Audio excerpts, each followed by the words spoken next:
week's Crunch seminar. Our first speaker today is Dr. Sridhar. He would be talking to us about learning to generate, edit, and arrange 3D shapes. A little bit about him. Dr. Sridhar is an assistant professor of computer science at Brown University. He received his PhD at the Max Planck Institute for Informatics and was subsequently a postdoctoral researcher at Stanford. His research interests are in 3D computer vision and machine learning. Specifically, his group focuses on visual understanding of 3D human physical interactions with applications ranging from robotics to mixed reality. He is a recipient of the NSF Career Award, the Google Research Scholar Award, and his work has received the Eurographics Best Paper Honorable Mention.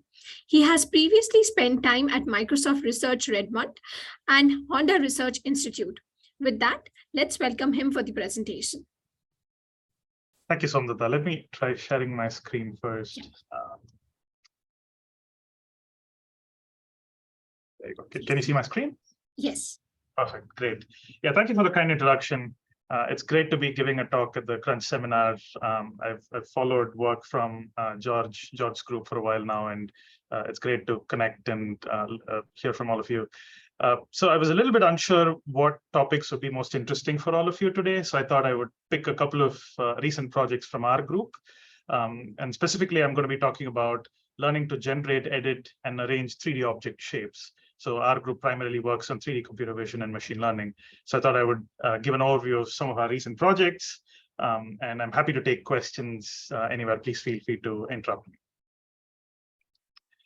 All right, so before we begin, I'd like to take this opportunity to thank all of my students in my group, the Brown Interactive 3D Vision and Learning Lab. Today, I'll be primarily focusing on work that was led by my PhD students, Rao Fu and Rahul Sujnan. All right, so as humans, we lead extraordinarily interactive lives, right? So we go to the market to buy vegetables. We might pick up these vegetables, inspect them before we purchase them. We use large machinery like cranes to build infrastructure like buildings and bridges, and we use our hands to perform really fine-scale manipulation activity, things like cooking or woodworking and so on and so forth. So humans are, extraordinarily interactive. We constantly keep interacting with objects around us and the environment around us. Right? So if we want to build robots that can even come close to some of the capabilities that as humans we have in manipulating our environment, that's one of the grand challenges of robotics and computer vision, to being able to build machines that can perceive the environment and enable us to build machines that can interact with the environment as well as we do. In order to be able to do such kinds of activities, robots need to understand objects that are in the environment. So things like, in a kitchen, we might have vessels. In construction, we might have building blocks and cement and so on and so forth. So if you want machines to help us with many of these interactive activities, we need them to understand objects, and we need them to understand objects in 3 dimensions. Of course, robots and objects have a checkered history. Here's an example of a robot trying to put an object on top of a table.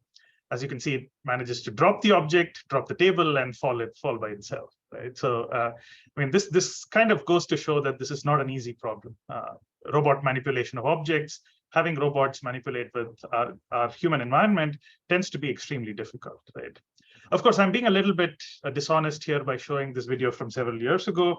Since then, Boston Dynamics, who built this robot, as well as the Stretch robot that you see on the right, they've made significant progress in building robots that can manipulate boxes in warehouses, both using perception from cameras, as well as building the planning and control theoretic methods that can control these robots to do these kinds of interactions. Srinath, I have a question here, because Boston Dynamics, this is all pre-programmed, right? There's no intelligence, as opposed to the robots that Elon Musk is trying to build, which are simpler, but they actually have intelligence, or they're trying to instill intelligence. So this is like a pre-programmed thing, so you cannot make any decisions on the fly. Some of it, yes. So especially the dance videos that you see, those are all fully pre-programmed. But this robot, the stretch robot that you see on the right, for instance, I would say it's semi-automated. So it has computer vision cameras that can observe the world. It's not fully pre-programmed. So it actually uses these cameras to figure out where boxes are and then manipulate based on that. So we are kind of entering an era where in semi-structured environments, these robots are able to operate without any pre-program. But because I read an article recently about this big difference, right? Pre-program versus machine intelligence. And so here it seems to me that it doesn't make any decision. It's just that it's pre-programmed and just randomly. I understand there's an input, of course, but there's no new decision. There's no new. There's no learning. There's no learning right here. I mean, I know you show that for illustration purposes, but it has been, Boston Dynamics has misled the people by pretending that they do AI, but they're not. Yeah. So I don't know how this works exactly, like the details of how the stretch robot works on the right. But there are equivalent robots these days. For instance, Amazon has a lot of robots in their warehouses that use learning for moving items from one place to another. So pick and place activity. So moving boxes from one container to another container, for example. These are not fully as intelligent as we want them to be. Definitely nowhere close to human capabilities. But they can operate and they can learn in somewhat semi-structured environments to operate somewhat automatically. Okay, thank you. Yeah, so I mean, robots like this. I mean, we still have, as you rightly pointed out, the stuff that we see in YouTube that Boston Dynamics puts out. We are still very far from having robots that can fully autonomously operate in man-made environments, right? So there's lots of challenges to be solved before we get to that stage. There's challenges in perception, so that's the computer vision aspect. There's challenges in planning as well as in controlling these robots to move and perform these manipulation activities. So my group primarily focuses on the perception side. And today I'm going to be giving a few example projects on perception of objects in particular.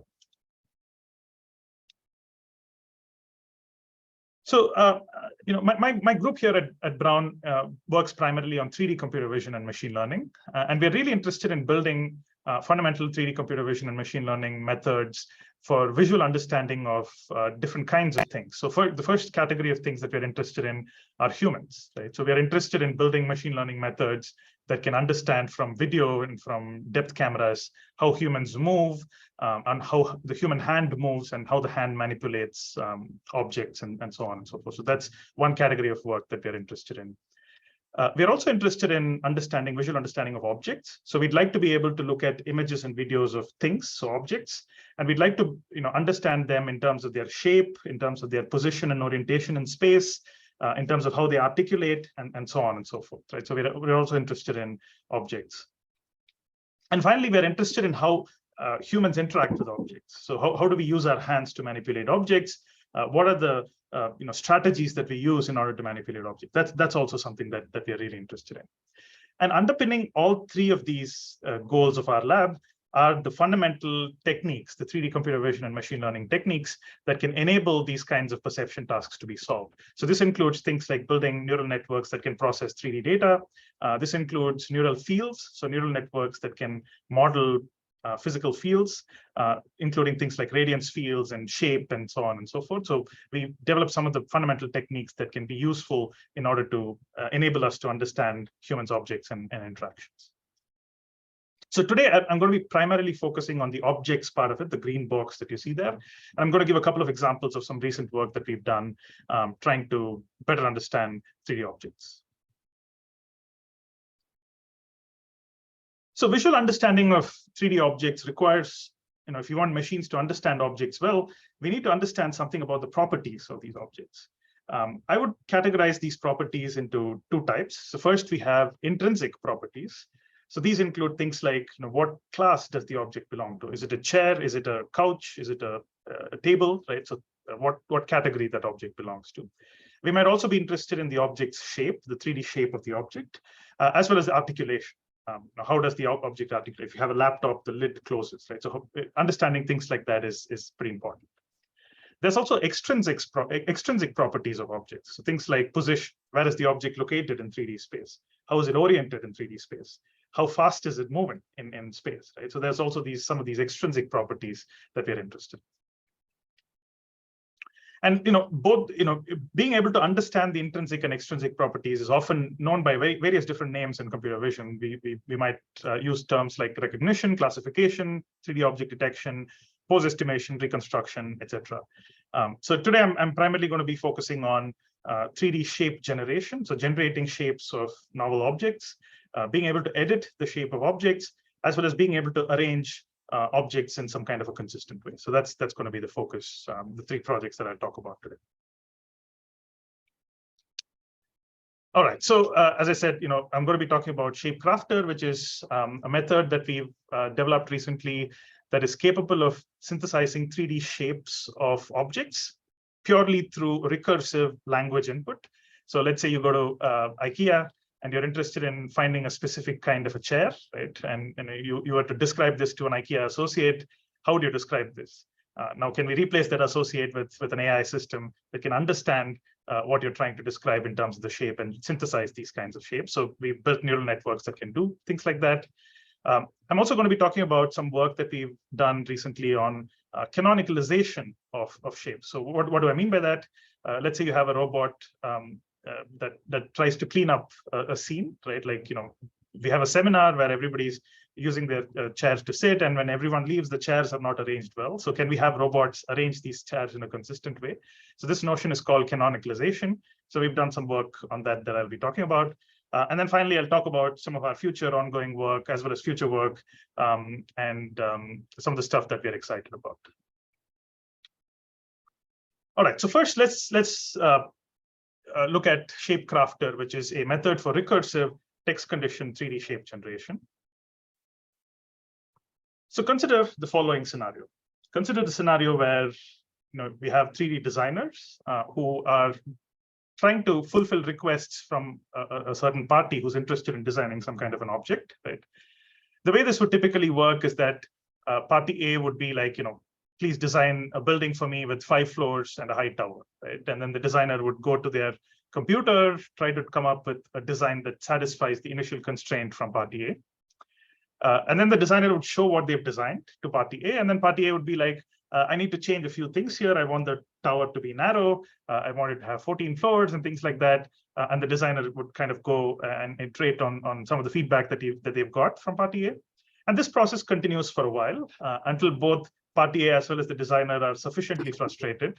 And then they end up with something that they are happy with. But this process is an iterative process, requires a lot of communication. So one of the things that we were trying to think about is, what if we were to replace the 3D designer with an AI system that was able to recursively get feedback from users and modify shapes in such a way that the users' constraints and requirements are satisfied in some way? So that was our big picture goal that when we started working on this project. So we wanted the ability to generate 3D shapes, and we wanted the ability to edit 3D shapes recursively using language prompts from users. And of course, this is useful. Srinath, can I ask a question?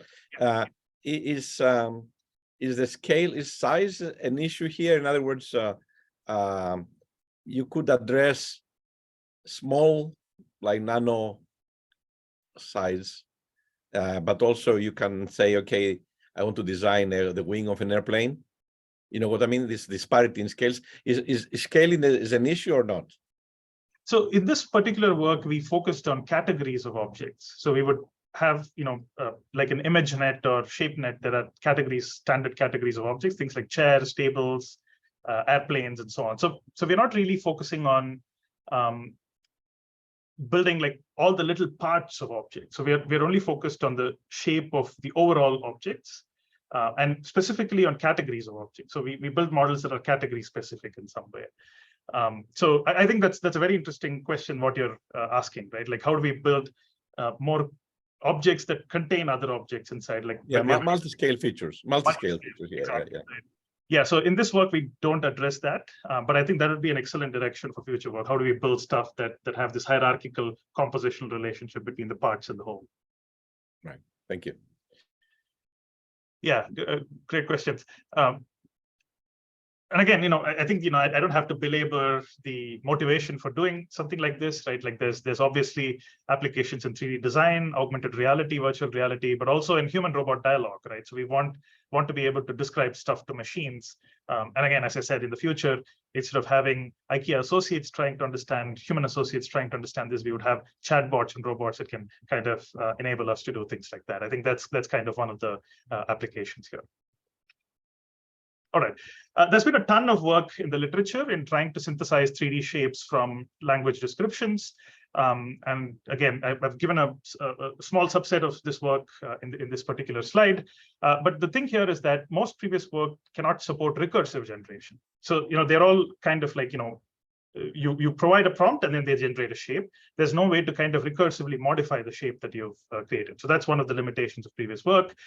They've been limited to being able to produce only single instances because, when a 3D designer is asked to produce examples, they don't just produce one example, they produce a few options for the clients, right? So most of these previous work focus on providing just a single example, but we wanted to have something that gives us many options essentially. And then finally, we wanted to have a method that is computationally inexpensive and can be learned and can be inferred in a reasonable amount of time. All right, so the method that we built, I'm going to show a few results from our method first before describing what we did exactly. So we call this recursive text condition 3D shape generation. And the idea is as follows, right?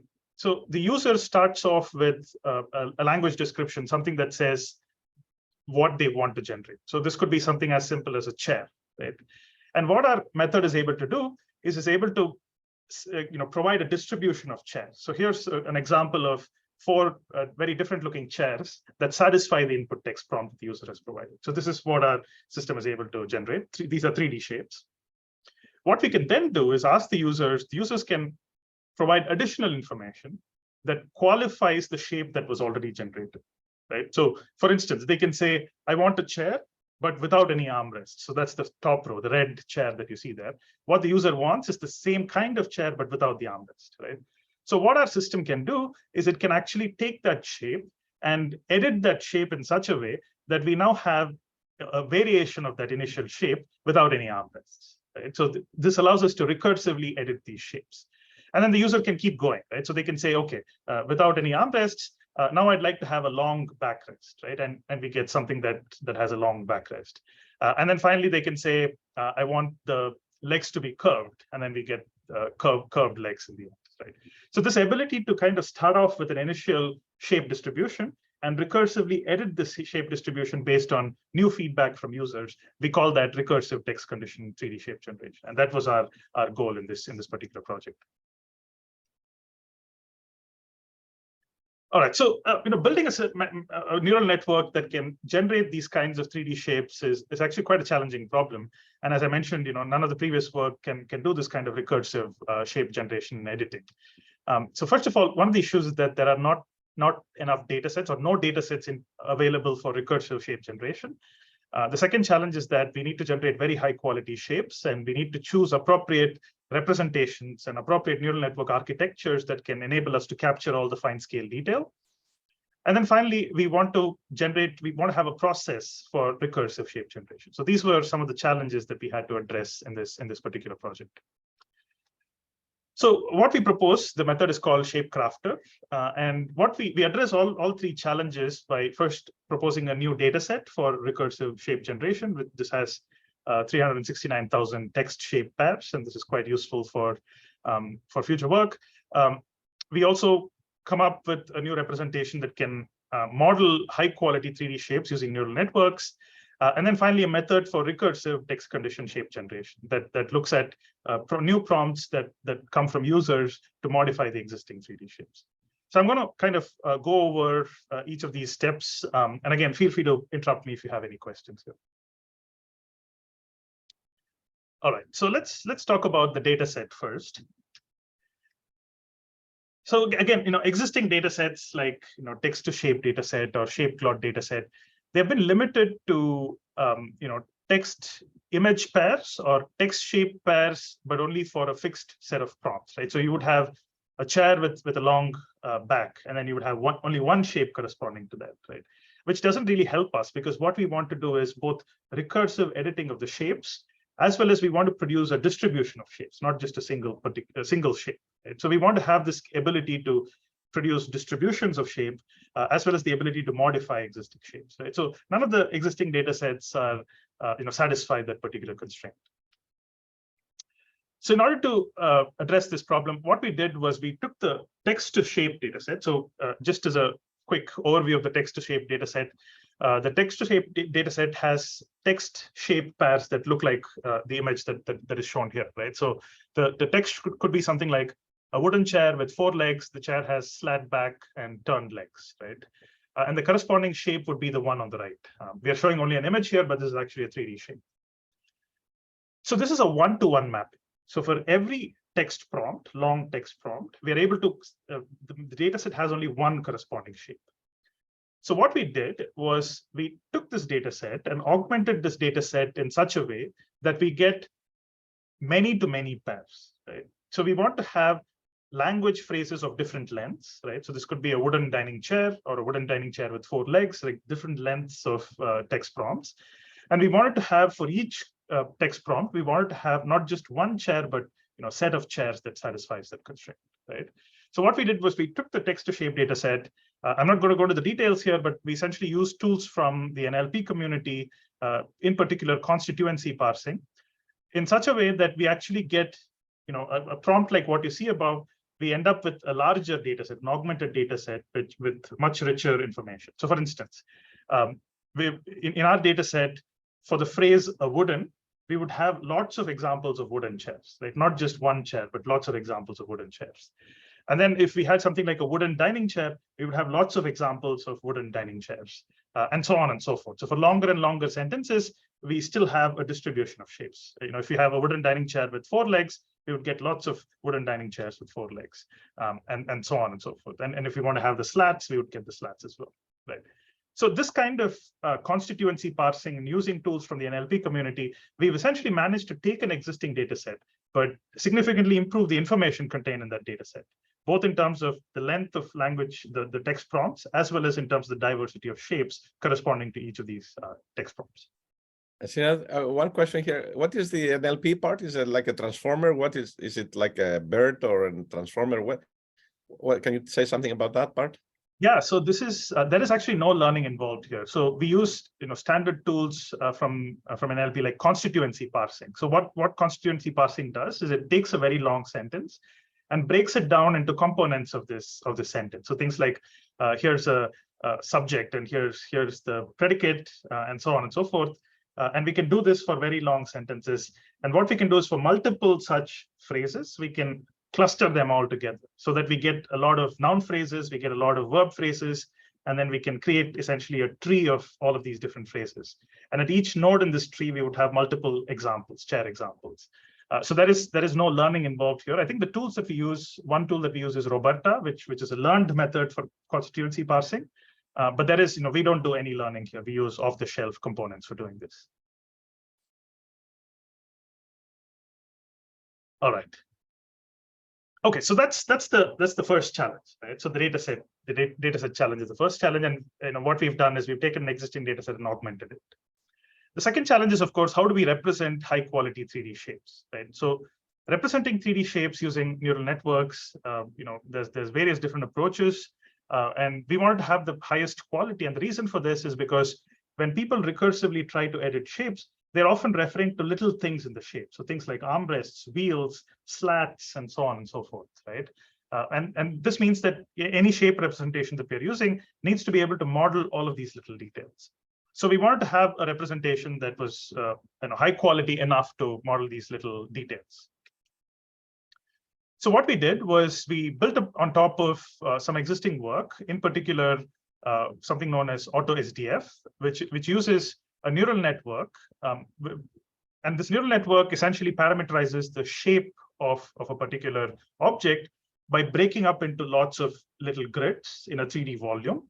And what the neural network encodes is within each grid in the 3D volume, it encodes the sign distance field, which is one of the representations that is used very, well-known representation in vision and graphics for representing shapes, right? So what we do here is we build essentially a grid, and this grid contains lots of cells, and within each cell, the neural network encodes independently for each cell the shape of the object within that particular cell. So that's kind of like the very high level idea here.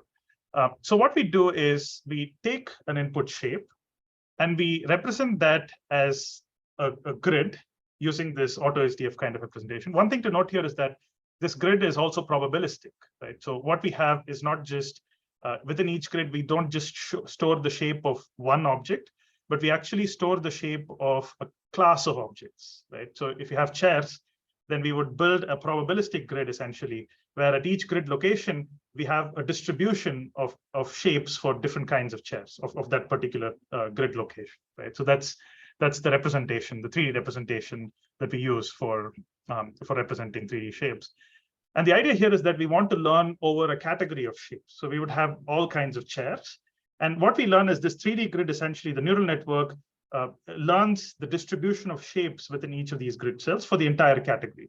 So we are able to kind of query this neural network. We might say, okay, given a random latent code, can you please synthesize a shape that corresponds to something, right? And then the neural network is going to sample the underlying distribution that it has learned from data, and it's going to give us an output of a 3D shape that satisfies the latent code that we provided as input. Hey, may I ask a question, please? This is Adar from Brown. Yeah, hi. So when you do one-hot encoding, basically you assume there's no correlation between the shapes, right? So there's no chair that looks like another chair. For a single instance, yes. So what you see on the left is we essentially take a single chair instance and we do a one-hot encoding. But then effectively what the neural network learns is a distribution of one-hot encodings of all of the different chairs that it has seen in the data. Yeah, so basically what I'm asking is like, let's say you have a shaped data set that includes chairs and tables and wings and some other kind of shapes, I'd say.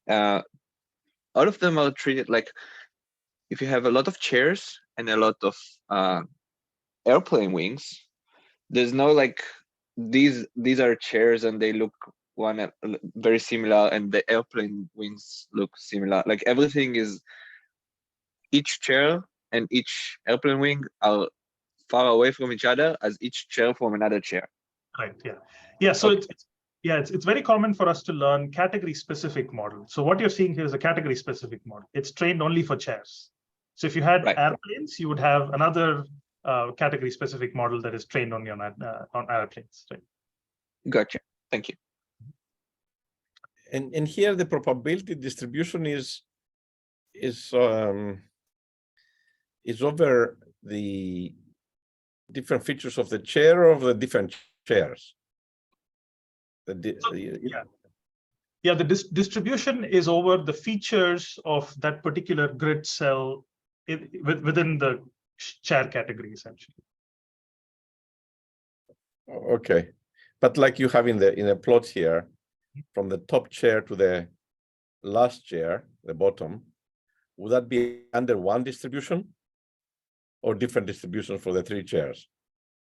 It would be different distributions for the three chairs, but then when the network learns it, it learns it as a joint distribution, essentially. As a joint actually. Yeah, exactly. Okay, okay, that's what. Okay, thanks. All right. Yeah, so that's the shape representation that we use for encoding shapes with very high levels of quality. All right. So the third challenge is now we have a representation that can model shapes at a very high level of quality. We have a data set that contains text shape pairs, but now it's not just a one-to-one mapping, it's a many-to-many mapping, right? So we have both the data set as well as a representation. So now we need a neural network architecture that can enable us to do this recursive shape editing. So essentially, the approach that we are adopting for this is, initially, if we just wanted to do shape generation without any editing or without any input from the user, we would start off with a phrase like a wooden dining chair, and we wanted to build a generative model that gives us this probability distribution over the codes or the latent codes of the shape in this 3D grid that we have. And then we can sample this probability distribution, and we end up with different shape instances, essentially. So that's how we would build a simple generative model that uses this kind of an approach. But what we wanted to do is to condition this generative model, right? So we wanted to be able to condition this generative model with additional user input. So things like, we want a chair, but with 4 legs, right? And we wanted this, model to be able to accommodate this kind of conditioning.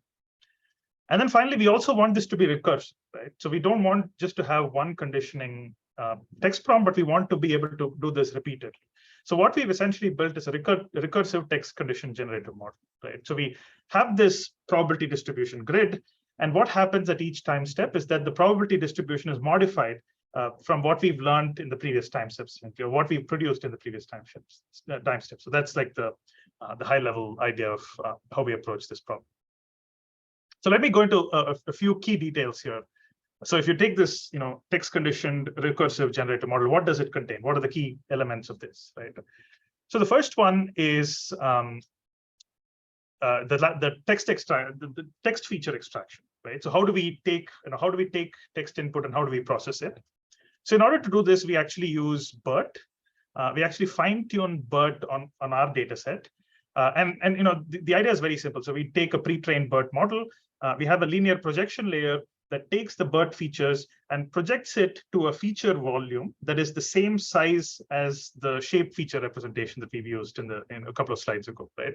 And the idea here is that this volume contains information on how to condition the existing probability distribution. So that's, and we learn this whole thing as well as we fine-tune BERT on our specific data set. So that's the text feature encoding part. We also have a shape feature extraction part, which essentially takes in input shapes. We have a bunch of residual blocks, and these residual blocks produce some kind of a feature grid representation, which is concatenated with the text feature, essentially. And then finally, we have a shape refinement part, the shape refinement model, which takes in the concatenated features. So it takes in the features from both the text input as well as the shape input. And in particular, we use this transformer called the random transformer. And the idea here is that the random transformer supports non-sequential. It's a non-sequential autoregressive model. So it's actually able to synthesize shapes. The way this transformer works is it actually looks at each grid cell location sequentially and produces an output shape. But we use the random transformer here because we don't want the transformer to be dependent on the order in which we read out the 3D volume, essentially. And the random transformer allows us to do something like this. So with these 3 components, we're able to build this recursive text condition 3D shape generation model. So I'm going to show a few examples here. And again, there's a lot of chairs and tables that you see here. I'm going to highlight the key results here. The first is, if you look at the chair category, we can actually handle really long sequences, right? So we can start off with something like this chair has, by the way, we don't support color at this point. So we only support shape, but the prompts still contain information about the color, right? So we might have something like this chair has black color, and then we might say, we want the chair to be made out of metal. So although metal is a material property, sometimes material properties also affect the shape. And we see that, the moment we say that we want a chair made out of metal, the shape changes a little bit. We have, the legs and the arms start to resemble kind of aluminum kind of structures, right? And then we might say something like the chair has a cone shape, right? And then we get a shape that looks conical, and so on and so forth, right? So we can handle long text sequences. Here's another example with global modification. So we can change the overall shape of the chair as well. So we can start off with something that looks like a dining chair, but then we can make it into a cushioned chair that looks very comfortable to sit, for instance, right? So we can do things like that. Or in the case of the table, we can start off with a wooden table and make it look like a bench, with wooden table with benches, essentially, right? So we can do like global modifications. We can also do part level, detail modifications, right? So this could include things like adding wheels to chairs, for instance. So if you look at the blue example on the top, initially we start off with a chair that just has some legs, but then we say that we want this to look like an office chair with cushion, and it starts to look more like an office chair with wheels and so on and so forth. And then finally, we can also do novel shape generation. So we can generalize to shapes that we've never seen before during training. Now, for example, if you look at the green table on the bottom right, it's an L-shaped table. Our data set has no examples of L-shaped tables. But our model is able to actually generalize from the text descriptions that an L-shaped label has to look in a certain way, right? And it's able to synthesize shapes that are out of distribution, essentially, from the data set that we've seen.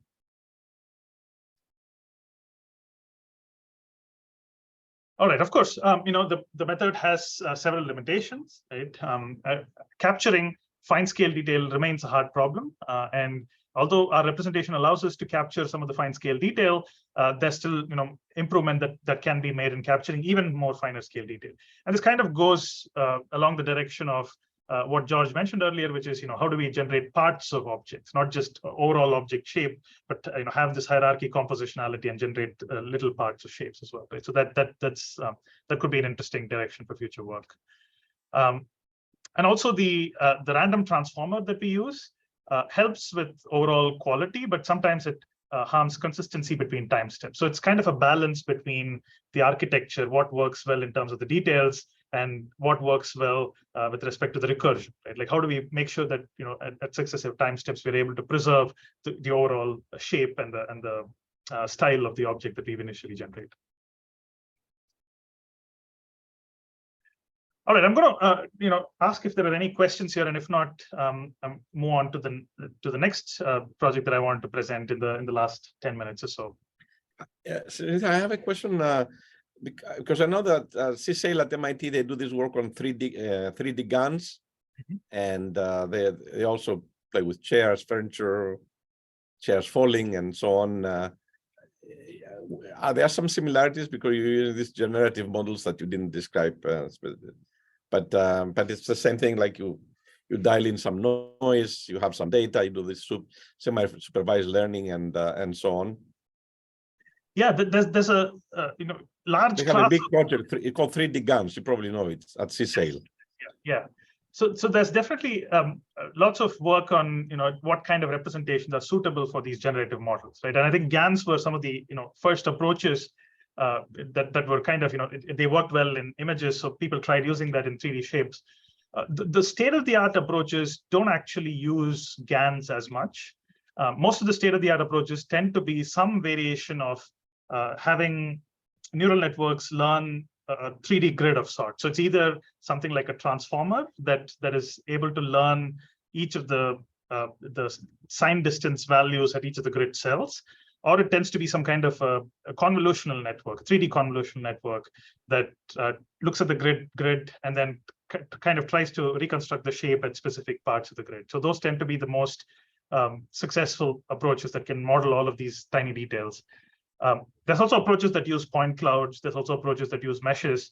But oftentimes the difficulty is really, if you try to learn the entire shape, neural networks find it very challenging.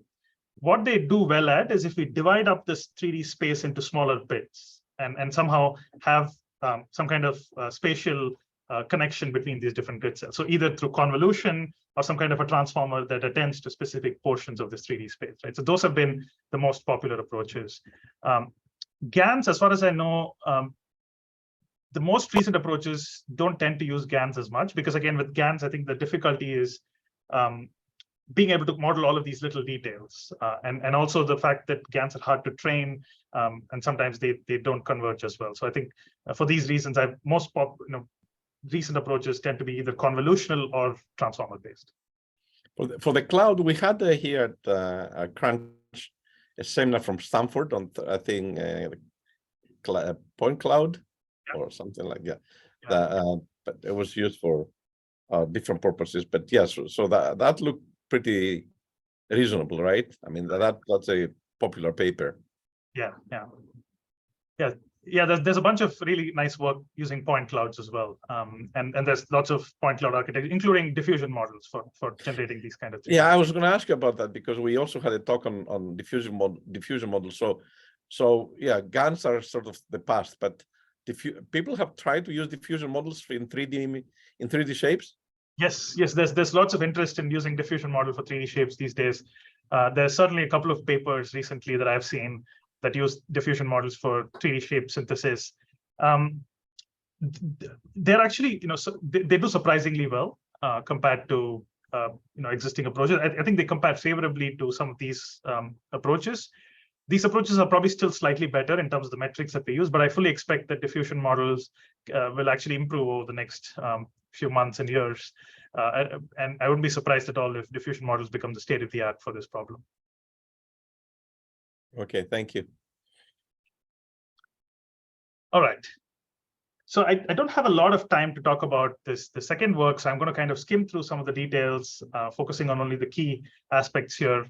But yeah, again, feel free to, and I'm happy to sync up later if you have more questions.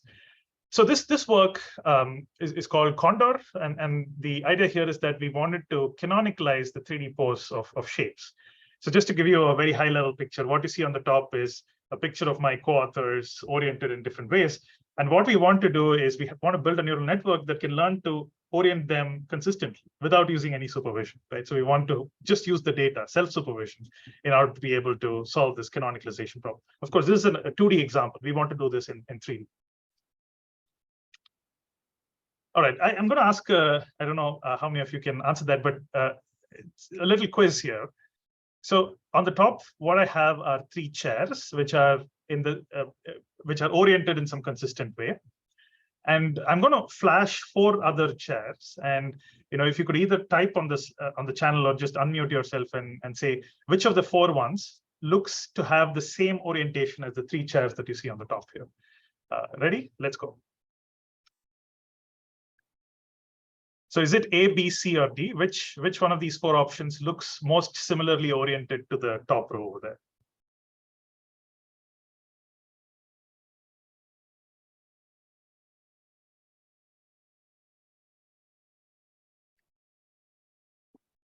All right. Anyway, so C looks the most similar in terms of the orientation, right? So if you take the top 3 chairs, the chair C looks to be the most. Maybe in B also. B is oriented differently, so it's facing a different direction. So I don't know. Orientation means okay. Yeah. So I guess what we're trying to do here is which of the chairs below look most similarly oriented to the top 3 chairs, right? I would have said C, and most people end up saying C as well. So this is actually a challenge. I mean, this is important because let's say you're in a room where the chairs are all randomly oriented. If you want to arrange them, all of them together, you need to have some notion of what is a canonical orientation of chairs, right? So that's kind of what we're trying to do. So this task is known as mental rotation in cognitive science. It's been extensively researched. I'm not going to go into the details here, but it's also a very hard problem. And of course, this is useful in robotics and so on. I'm not going to kind of go into that now. But this is actually a very hard problem. So hard, in fact, that this is actually used to differentiate robots and humans on the internet. So if you go to LinkedIn, for example, you might often get a security check where they ask you to rotate an image so that it's upright, right? And machines can't do that. It's such a hard problem that machines cannot do that. Okay, so why do we need to do something like this? I mean, the example that the first project that I talked about, this 3D shape generation project, uses shapes from data sets such as ShapeNet and ModelNet 40. These are standard data sets where we have examples from lots of different categories, so chairs, tables, airplanes, and so on and so forth. But somebody actually manually oriented all of the airplanes in this data set such that the fuselage is facing in a certain direction, right? So somebody actually manually rotated all of these shapes in 3D. And this is actually a very large inductive bias when we learn neural networks on top of this, right? So when we learn neural networks, we don't have to worry about how they are oriented, right? We only focus on generating shapes, etc. Right? So this is actually a pretty big problem. This is actually a pretty big issue. I mean, this is a bit like saying, if you have ImageNet, but then ImageNet only contained objects from a certain perspective, right? It didn't contain objects from any other perspective. So that would mean, like, when Elon Musk builds his next self-driving Tesla, it's only going to work when cars approach it from the side, right? It doesn't work if it's approaching from the back. So that's actually a very bad thing. Having data sets that are canonical affects generalization. So we cannot operate in different kinds of environments where we see these objects at different orientations and so on. So what we wanted to do was we wanted to build a neural network that could take 3D shapes in different orientations and canonicalize them, right? So if you give it a chair with two different orientations, having the ability to say that these two chairs are rotate these chairs in such a way that they're canonically oriented. So that's kind of what we wanted to do. Of course, the straightforward solution to this is to use supervised learning, right? So we could just give the neural network the right answer, right? So we could say, this is the canonical orientation. Please try to predict that. But of course, this is not very satisfactory, right? And this is fully supervised. We don't have that kind of data. And obviously, this is not something that we want to do. I mean, we want to build neural networks that are self-supervised. Here, I'm kind of channeling Jan LeCun's ideas here that the revolution is not going to be supervised. So we want kind of to have a self-supervised method that can solve this canonicalization problem. So what we wanted to do is to take 3D shapes. So here the 3D shapes are represented as point clouds. So that's what you see on the left, the input, right? And what we wanted to do was take those 3D shapes as input and orient the 3D point cloud in such a way that they're all canonically oriented, right? So that's the task that we're trying to solve. And we want to do this without any supervision. And we want this to generalize to objects in the chair category, essentially. Okay, again, I don't have too much time to go into the details here, but again, just to kind of give you an idea. So what we are trying to do here is, let's say we have airplanes and we have different kinds of airplanes, right? So on the middle, we have fighter airplanes. On the left, we have a passenger airplane. And what you see, the axis that you see here, the RGB axes that you see here, we essentially want to discover this axis for different shapes, no matter which orientation these objects are in, right? So this process is called canonicalization. No matter which shape we are, we need to find a way to canonically orient multiple instances to the same. So here you'll see that the green axis here always passes through the top of the fuselage, no matter what orientation the aircraft is in. So we refer to this as the category level 3D post-canonicalization problem. So it turns out that there's three ingredients that we need in order to build a method that is capable of solving this problem. The first one is called permutation equivariance. Permutation equivariance essentially means that if you have a point clouds are typically represented as a bunch of XYZ numbers, right? So it's just a large matrix, an n cross 3 matrix, right? When we try to learn features on this point cloud, if we just have a simple multi-layer perceptron, we end up learning features that are not permutation equivariant, meaning that they depend on the order in which these points are provided as input, right? So what we want is an architecture that is actually permutation equivariant. So if we permute the rows of the point cloud, we permute the rows of the input point cloud, the output representation or the output features that are learned also permute the same way. Right? So that's what we need in order to be able to be permutation equivariant. The second thing is rotation equivariant, right? So if we have the same chair, but we see it in two different orientations, we want the representations that are extracted to also be rotation equivariant. So if you rotate the chair by 180 degrees, we want the features to also rotate similarly, right? So that's the notion of rotation equivariance. And then finally, we have, invariance is a specific case of equivariance. So I'm again going to skip through this. And then finally, we have translation equivariance, which is, if I move my chair in 3D space from one location to another, we want the extracted features to also move in the same way, right? So this is another property that we want to satisfy in order to be able to solve the task of canonicalization. So there's lots of different architectures that satisfy some of these constraints.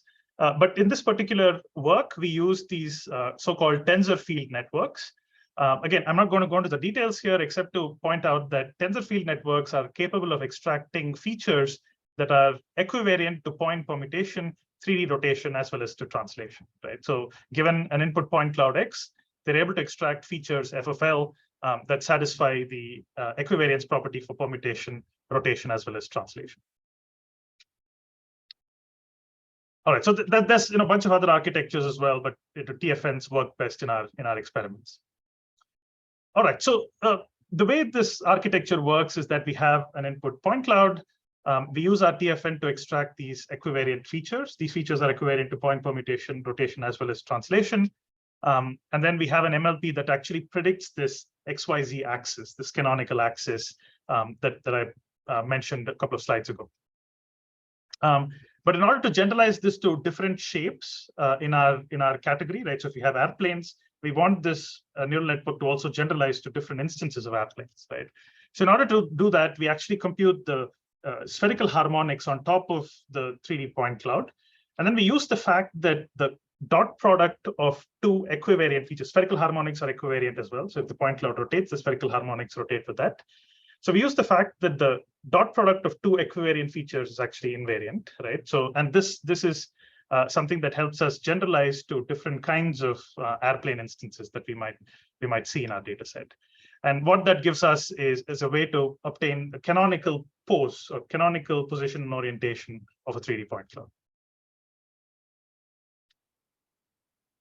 All right, again, I apologize because I don't have time to go into all of the details here. I'm happy to discuss the details offline. But essentially, this is our method. This neural network architecture is what we call ConDor, and this is capable of learning to canonicalize 3D point clouds without any supervision. So it's fully self-supervised. All right, I'm going to dive into detail into some visual results here. Again, I'm not going to talk about the quantitative results. I'm happy to talk about it offline. But essentially, what you see on the left is the input to our neural network. So these are shapes from different object categories that are oriented randomly, right? So that's the input. And what you see on the right is the output.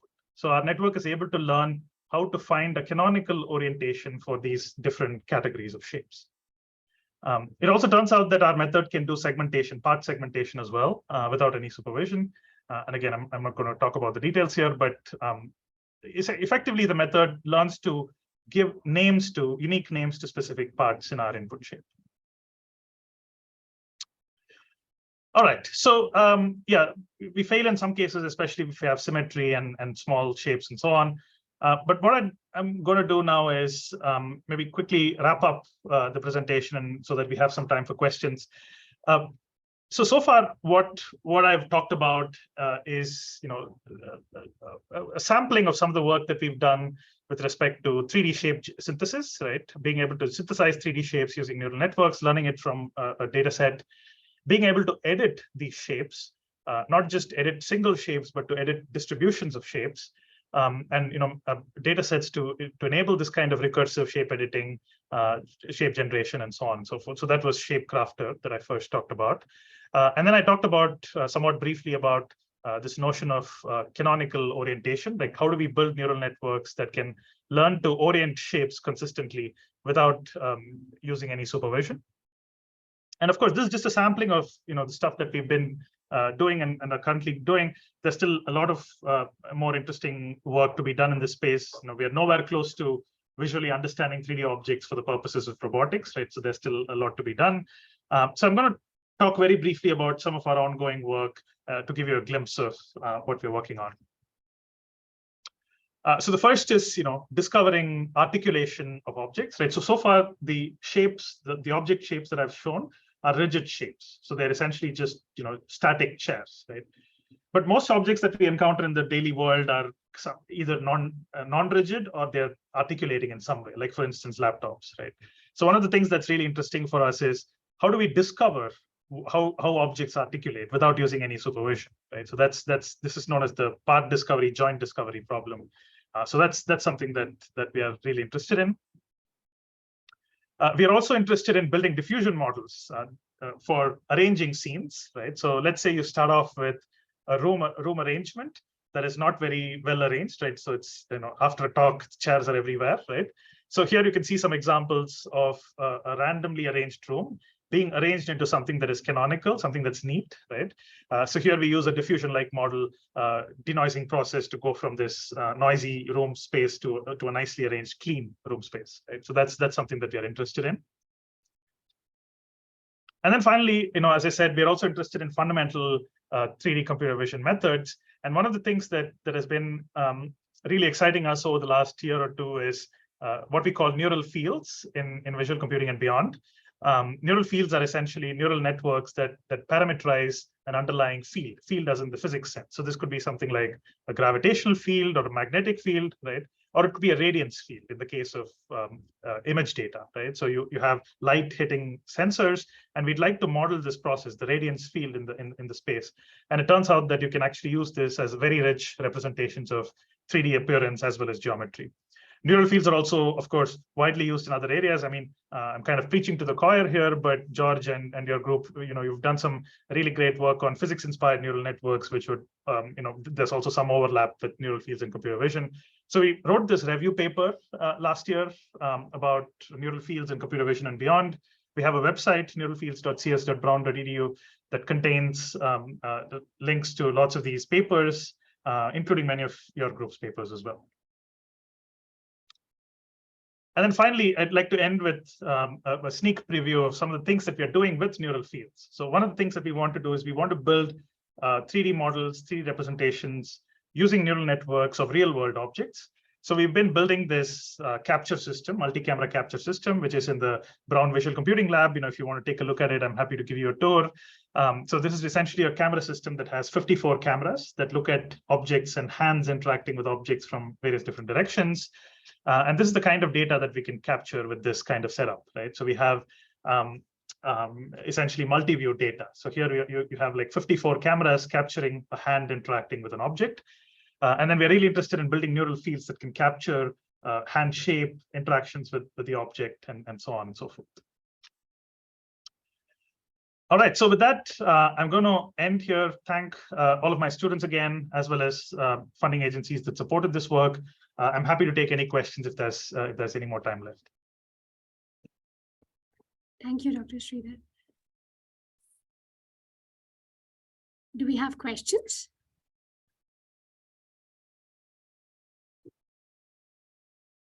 Srinath, we are interested in all three parts of the work. Have you, let's say for the first part, there's a company called, it's basically a Dassault Systems, yeah. And they have here in Rhode Island, Simulate. Simulate, I don't know if you work with any of these guys, because they creating a 3D object and manipulating and bringing into a design, like for example, you show the cars, they're interested in these electric cars and how different, moving around a 600-pound battery that it's very heavy. How would that affect the stability? And then they change the shape, and so they want to do that in preliminary design, preliminary engineering designs. The first part is very, very useful for preliminary design, and I worked with the Navy before and so on. But are you because I know in computer science you guys think big and you go after commercial machine learning, but there's a lot in computational engineering that all three parts of your work could contribute. I also thought about a TFN that you're doing, because we have a neural operator called DeepONet that some data and other people are working. One of our difficulties is how to encode these equivariance principles, different symmetries that we want the operators to have, and this TFN may be a way to hardwire that, because then you need much less data. So there's and then of course the neural fields together with physics that we're doing, like you mentioned. So all three fields are, but that's why I wanted to invite you here, because there's this gap between commercial machine learning and IKEA furniture, and of course today is a good day, Black Friday for that type of thing. But we are interested in more like engineering and scientific parts, and this is as useful as for these commercial applications. So have you considered doing some of this? I know the lab of Guibas, I think in Stanford, they started doing like CFD and this type of stuff, and we had one of your students there came to talk here twice. But I was wondering, what is your interest? I was trying to gauge your interest in going beyond commercial machine applications. And No, absolutely. I think this is, you raise some very important points, right? Like, I think there's lots of, I mean, I've worked with Leo closely for several years. And Leo works a lot with Dassault systems and others, Autodesk and so on, and many of these commercial engineering applications, essentially. Yeah. So I think that's super useful. We are super interested in being able to build tools that are useful in these kinds of situations, right? Especially, the first work, Shapecrafter, that I talked about. I think that's really useful in terms of, if you have like a CAD application, you want to bring more and more non-experts to be able to create 3D models as well. And something like this, I can definitely see being super useful in those kinds of CAD applications. So I think there's certainly a lot of things beyond just robotics and applications that I talked about today, where this could be potentially useful. CAD design, engineering design being one of them, for sure. Yeah, so we are definitely super interested in that. I'd be happy to talk about it more if there's specific companies or specific students of yours who are interested in that kind of thing. Yes, Simuli, we will visit Simuli in early December. I will actually try to make a connection between you and them, because I think there's great interest in them. A lot of elaborate part of the work is time consuming is on the front end, on the mesh generation and so on. Another connection I could think of is DARPA has this program called Disruptive Engineering or Disruptioneering, and one of the topics that they had, I was part of it, was AI Research Assistant. So they basically try to enhance what you do in research at all fronts, not just the solvers, but the time-consuming part, which is, and so I could see like this being the front end, what you're doing and then downstream we'll have pins and other tasks and so that's integrated. So I may reach out to you, because I think it's getting to a point where that's why I ask about these multi-scale features, right? Because we also want precision at some point. But for the preliminary design, I think one could use already what you have. And then you mentioned segmentation, and I have Juan, one of the students who's working on automatic segmentation for some applications with engineering here. I don't know if you have used it for segmentation yourself, in the TFN. Have you done that, or you just mentioned as another possibility? No, we actually done that. So this segmentation. So you see the colors here, right? So those are actually unsupervised segmentations that are learned by the TFN, essentially. So this actually learns consistent segmentation between similar chairs. So you'll see that the red is always on the top right in all of these different chairs. So yeah, we've done some work. Of course, there's a lot that can be done to improve the quality of the segmentations here. Okay. But yeah, all sounds super exciting, George. So I'm happy to connect again later. Chat more. So the segmentation code is in that website that you show us, because we'd like to play with that. Yeah, absolutely. So yeah, sorry, I didn't mention. So code as well as data sets, they're publicly available on this website and as well as on GitHub. We have both PyTorch as well as TensorFlow versions. So no matter what framework your students like to use, I think they could use this for both. Yeah. Yeah, that's great. Yes, thanks very much. I don't know if anybody else has any questions, but thanks for taking the time today. I know it's a holiday, and yeah, absolutely. Thank you so much for the invitation. Really great questions, and I'd love to connect again to chat more. Thank you, Dr. Sridhar. Is Raj on the call? I saw him earlier. I saw him logging in. I'll just check.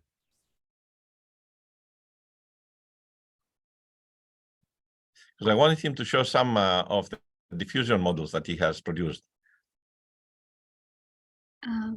Anirudh? Yeah, he was there. I think he had some net issues, so he's reaching the office right now. He's coming. Okay. Yeah. He can do it at the end of the year. Yeah. Since we mentioned the diffusion models, he can show some diffusion models of me and some data together. Yeah. Good afternoon, everyone. My name is Juan. I have a question. I don't know if you could please share in the chat the link of your GitHub to check the code, please. Yeah. Dr. I Sridhar? can do that. Yeah, I will put it on the Slack channel. Okay, thank you so much. So there's a quick announcement here. So while we are all on call, we would ask everyone to switch on their cameras and introduce themselves when you're asking any questions so that it becomes more lively, because we would be putting up this video on YouTube and it would look much more lively if everyone switches on their camera while asking a question. Okay, so we'll move into our next speaker. Our next speaker is Changwen. Maybe you would want to share your screen while I introduce you. Okay, sure. So he will be talking to us about TransPolymer, a transformer-based language model for polymer property predictions. He is a graduate student in computational material science and engineering at Carnegie Mellon University, advised by Professor Amir Bharati Farimani. His research interest lies in combining AI with interdisciplinary science and engineering problems. He focuses on implementing and improving deep learning molecular property prediction and conformation generation to understand complex chemical systems. So with that, let's all join in welcoming him for the presentation. You may want to start. Okay, so could you see my screen? Yes. Oh, great. Okay, thank you for introducing me and thank you for the invitation. And hi, everyone. My name is Changwen Xu, and I'm a graduate student majoring in computational material science engineering at CMU. And I'm working on developing AI for molecular property prediction under the supervision of Professor Amir Bharati Farimani. And today I'm it's my great pleasure to talk about my recent project, which is TransPolymer, a transformer-based language model for polymer property prediction. Okay, so in the first place, I'd like to give a very brief introduction to polymers in order to help you understand the background. And polymers are made up of a large number of repeating units to form long polymer chains or polymer networks. So there are some key concepts here. In short, monomers are small molecules and they react to form long polymer chains or networks.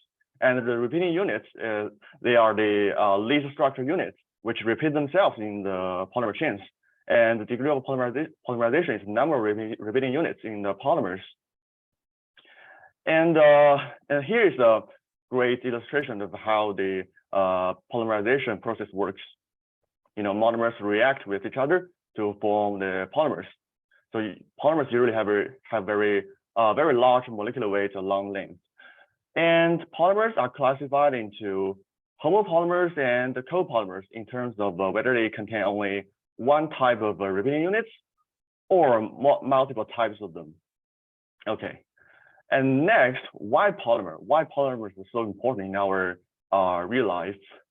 Because polymers are widely applied in a real world. You guys must be very familiar with like plastics and rubber, right? They are the two basic applications of polymers. Besides, polymers are also, widely applied in scientific research. For example, they can be used for drug delivery and for lithium-ion transportation in batteries, for like active layers in organic soil layers, and also for like gas absorption applications due to the high porosity of the polymer networks here. So since polymers are really important in our daily life and scientific research, so the accurate prediction of polymer properties is of great significance to the polymer design. However, conventionally, the properties are obtained by either experiments or calculations like DFT, and this can take a very long time considering the time you spend in a lab synthesizing the polymers and test the properties or run the code for calculations. It's very inefficient. So we will turn to deep neural networks for help. DNNs have revolutionized the polymer property prediction by directly learning the representations from data. So In order to implement deep learning models, we need to figure out how to represent polymers. We can refer to the representation of small molecules. If every molecule or polymer could be reduced to a unique representative string of numbers, so a mapping could be formed between this representation and the property. We usually refer to this kind of a representation as fingerprint in the chemical or material science community. Of course, we can manually design the features, but this is very inefficient, right? And this may not fully capture the useful information contained in the data. We can also represent molecules as the graphs, which is actually a very common strategy in implementing deep learning in the molecular science or polymer science. And in this case, we can represent atoms as the nodes and the chemical bonds between the atoms as the edges in the graphs. And then we can implement like graph neural networks for the representation learning. And another strategy is to use a standardized system called SMILES to represent the molecules as strings. And then we can generate features by applying language models on those SMILES. So we can do the same thing to the polymers. And this slide shows some of the research work in applying deep learning models in polymer representation learning. The figures on the left, they are both about using GNNs for the representation learning. The common point is they both learn the representations from polymer graphs and use the representations for mechanical and thermal property prediction. In contrast, these two figures are about the two work. They both use LSTM model instead to learn the representations from the polymer sequences. And the difference is this work, they use a coarse-grained sequences, which means a cluster of atoms are simplified as a character, and they ignore some of the details in a cluster. Instead, the figure here, the researchers created encodings from SMILES, which we have mentioned just in the previous slide, and they use the learned representations for polymer property prediction. Okay, so far, deep learning models have achieved great success in polymer property prediction. However, both the GNNs and RNNs have inherent limitations. For example, GNN-based models require enough label data, which can be very expensive to acquire. And also, the optimal method to effectively model the repeating units in polymers as graphs is still obscure, because different from small molecules, long polymer chains can hardly be represented by a single graph. And also, polymer chains have very different conformations according to their degree of polymerization, their environment, etc. So it's really hard to build accurate graph representations for polymers. And also for RNN-based models, they rely on previous hidden states for dependencies between words, and they tend to lose information when they reach deeper steps, which is actually a very common drawback of the RNN-based models. So in this case, we turn to TransPolymer, the state-of-the-art model on many natural language processing tasks. And TransPolymer is featured with using only attention mechanism, so that it can capture the relationship between the tokens in a certain sentence without relying on the past hidden states. And this is a very classical illustration of the TransPolymer encoders and decoders. And the attention mechanism maps the input data into 3 vectors: queries, keys, and values. And they compute the attention according to the formula over here. And meanwhile, multi-head attention is performed and applying the attention function in parallel. In this way, information from different subspaces could be learned by the TransPolymer model. And due to the absence of a recurrence, only word embeddings are not sufficient to encode the sequence order. Therefore, positional encodings are introduced so that the model can know the relative or absolute position of the token in the sequence. And in transformer, the position encodings are represented by the trigonometric functions here. Okay, and here this GIF is a great illustration of how the attention mechanism works now. And now it's computing the output from the first attention head, and now the output from the, the second attention head, and then the last one. And after that, we will finally concatenate the output from the different attention heads and project them to obtain the final results. And on the right side, this is a great work called BirdViz, which is used to visualize the attention from the bird, and darker lines indicate higher attention scores. And since the proposed transformer and its variants have soon, brought about like very significant changes in NLP tasks, and many large language models have been developed, like BERT, and a lot of bird-like structures like Roberta rates, based on the transformer encoders, and they use a pre-train and fine-tune pipeline. And they pre-train with a masked language model to enhance the performance in downstream tasks. And also GPTs, they're based on decoders, transformer decoders, and also follow a pre-train and fine-tune pipeline. And transformers are also applied in computer vision tasks like VITs. They are applied directly to sequences of the image patches, and they can perform very well on image classification tasks. And also transformer-based language models are becoming larger and larger these years. The figure here illustrates how the model size varies with year. And very impressive, the large language models are transforming the research with unprecedented capacity. So here comes the question: is it possible to apply large language models in like physics, chemistry, or material science? Let's see. And actually, many works have already applied transformer on the property predictions of small organic molecules. The figure here, the researchers applied molecular tension based on molecular graph using the interatomic distances.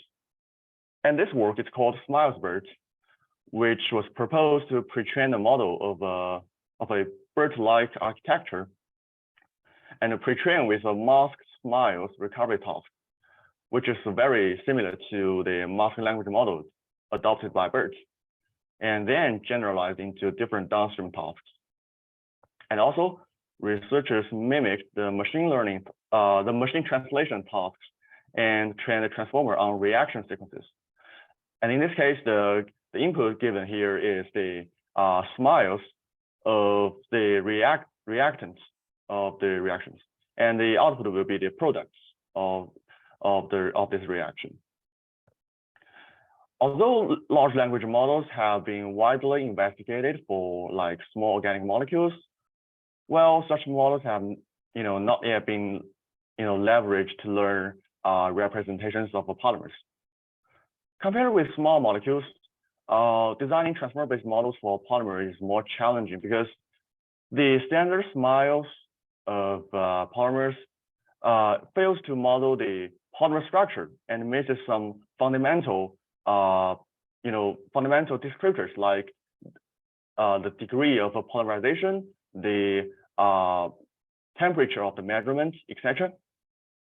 In addition, sequence models, for polymers are confronted with an inherent scarcity of handy, well-labeled data, considering the hard work in the laboratory, right? And the situation becomes even worse when some of the polymer data sources are not fully accessible. I list here for common online databases for polymers, but they all require manual downloading of data, which is very inconvenient for researchers. So herein, we propose our TransPolymer model, a transformer-based language model for polymer property predictions. To the best of our knowledge, it is the first work to introduce the transformer-based model to polymer sciences. And our TransPolymer model addresses the current limitations I have mentioned in previous slides from the following aspects. We design a chemical-aware tokenizer, and we design a data augmentation strategy for polymers. we adapt our model architecture, and we also use the pre-train and fine-tune pipeline. Okay, let's start with the tokenization strategy first.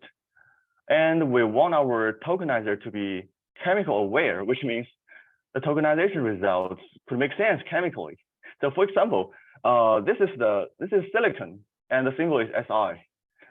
And if we just apply the pre-trained tokenizer from the NLP tasks like the BERT tokenizer or Roberta tokenizer, well, the tokenization results would be something like this. This is not what we want because SI in total makes sense. So what we want is to tokenize SI into just one single token. This is a chemical aware tokenizer. Okay, so let's talk about it, how to realize it step by step. First, let's look at our polymer sequences. For just a polymer, the sequences would be something like this. This is no more than the polymer smiles of a polymer. But what if there are something that the smiles fails to encode, like the molecular weight, the polymer structure? Then, so in this case, the sequence would be something like this. We have the component descriptors for the polymers. For example, there is the structure type, the symbol for the structure type of the polymers. And here, like this is a gas transition temperature of the polymers. And we use a separator. Here is a dollar sign because the dollar sign is not a valid symbol in polymer smiles. So we use it as a separator for the sequence. And what if the sequence is about a system? For example, there's more than one type of polymers. There's a blend of multiple polymer materials. And in this case, the sequence would be like this. We just put another component right after the first component. And the components will be separated apart with each other by a vertical line.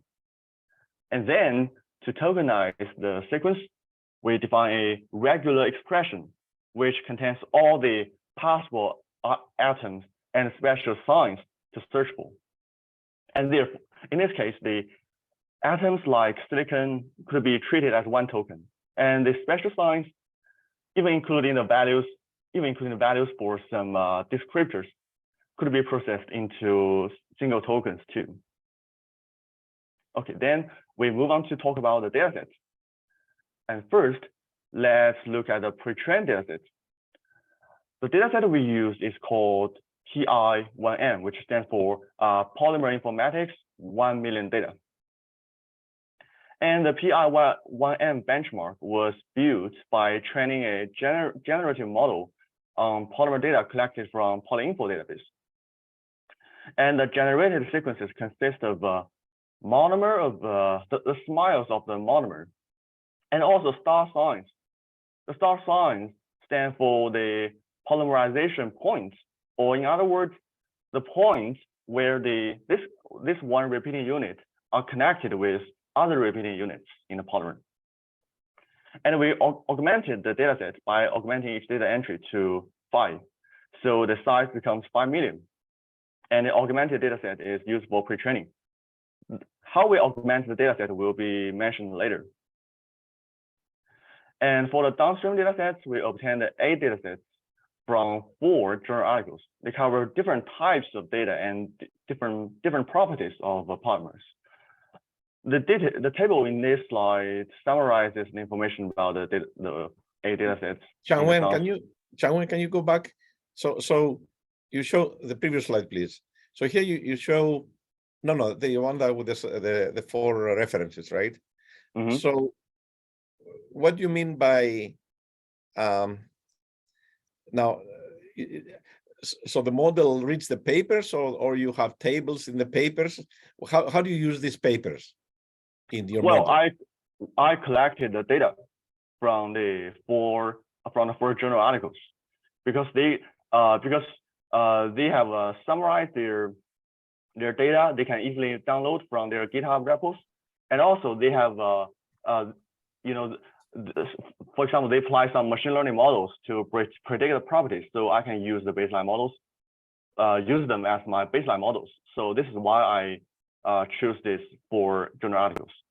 Right. So this is not data. automatically. You're doing the hard work here yourself, the human in the loop. Well, I just download data. Actually, I should give the credits for the authors of the 4 journal articles. They actually manually download the data from many resources. Oh, I see. So that's how you enhance your data set with Yes. this diverse data Yes. sets, right? Yeah. Yes. And what does that mean? It means you just take the structure of the polymer and the properties, like label data. Is that what it is? Yes. All the data sets here, they are labeled. They are used for downstream tasks. And I just downloaded their data and their labels and for the inputs of my models. Okay. Thanks. Mm-hmm. Yes, and the table here lists the information about the datasets. And you can see that they cover really diverse properties of the polymers. Like they have conductivity, they have band gap, they have like crystallization tendency, the dielectric constant, ionization energy. Well, I won't go through the details, but they contain a wide range of the properties of polymers. And also, the data of different types, as I have mentioned in the previous slide. For example, the data set from EGC and NC, these 5 data sets, they actually come from the same literature. And they are just about polymer smiles.